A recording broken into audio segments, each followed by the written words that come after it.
Hello everyone, সবাইকে শুভ নববর্ষ। কেমন আছো তোমরা সবাই? তো আজকে হচ্ছে গিয়ে পয়লা বৈশাখ।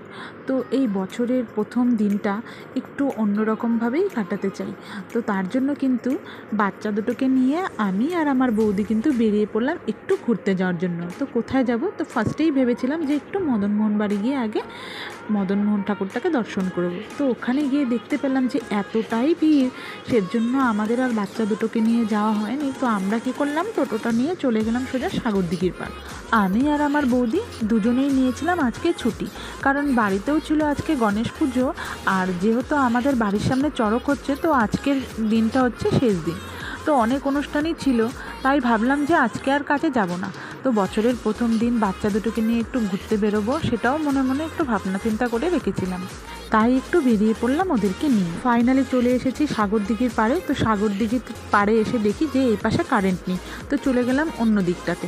তো এখানে আবার কারেন্ট ছিল। আজকে সাগরদিঘির পাড়ে ছিল প্রচণ্ড পরিমাণে ভিড়, স্বাভাবিক থাকারই কথা, কারণ আজকের এই বছরের প্রথম দিনটা সবাই একটু অন্যরকমভাবেই কাটাতে চায়। তো আমরাও চলে এসেছিলাম ঘুরতে। তো এই দেখো সাগরদিঘির পাড়ের ভিউটা সবসময়ই দেখি এসে, কিন্তু তবুও আজকের দিনটা যেন একটু অন্যরকমই লাগছিল। আর ঘুরতে এসেও কিন্তু আমাদেরও বেশ ভালো লাগছিল, কারণ সবসময় তো কাজের মধ্যেই ব্যস্ত থাকি, সময় হয়ে ওঠে না একদমই ঘুরতে যাওয়ার জন্য। তাই ওই কাজের ফাঁকেই যে একটু সময় বের করে ঘুরতে যাওয়ার যে কী আনন্দ, সেটা আর কি বলবো। তো যাই হোক, এই দেখো আমার ভাস্তি কী জানি বলছে ওর মাকে, কিছু তো একটা চাইছি ওর। আর এই হচ্ছে সেই শিব মন্দির। এই শিব মন্দিরটা কিন্তু খুবই জাগ্রত একটা শিব মন্দির, আর এটা একটা খুব ফেমাস শিব মন্দির। আর ওইখানে দাঁড়িয়ে আমরা অনেক ফটো রিলস তুলে নিয়েছিলাম। তারপরে কিন্তু চলে এসেছিলাম এই ফুচকার দোকানে, তো ফুচকা খাওয়ার জন্য। তো এই দেখো আমার ভাস্তি আর ছেলে দুজনে মিলেই কিন্তু ফুচকা খেয়ে নিচ্ছে। আমরাও খেয়েছিলাম, ওদেরকে আগে খাইয়ে নিয়ে তারপরে আমরা খেয়েছিলাম। আর ফুচকার দোকানের পাশেই ছিল একটা ছোট্ট মতন পার্ক। তো সেই পার্কের ভিতরে দেখি প্রচণ্ড পরিমাণে ভিড়। তো আমরাও ভাবছিলাম যাই একটু দেখে আসি। তো গিয়ে দেখলাম যে কত লোক। তো পার্কের ভিতরে গিয়ে কি আর ওদের মন মানে? তো গিয়েই দেখে দোলনা, স্লিপার, ব্যাস শুরু হয়ে গেল ওটাতে ওঠা এটাতে ওঠা। তো যাই হোক, অনেকটা সময় ওরা খেলে কাটিয়েছিল।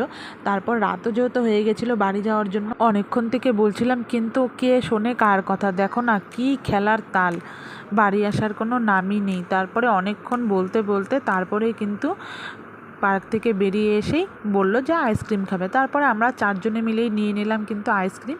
তো এবার খেতে খেতে টোটো করে চলে যাব বাড়ি। তোমরা দেখতে থাকো ভিডিওটা, আর কেমন লাগলো অবশ্যই কিন্তু কমেন্ট করবে। আইসক্রিম খাওয়ার কি তাদের ঢং, যেরকম ছেলে আর সেরকম ভাস্তির। কতবারই না বলছিলাম যে একটু মোবাইলের দিকে তাকা, যদি একটু তাকায়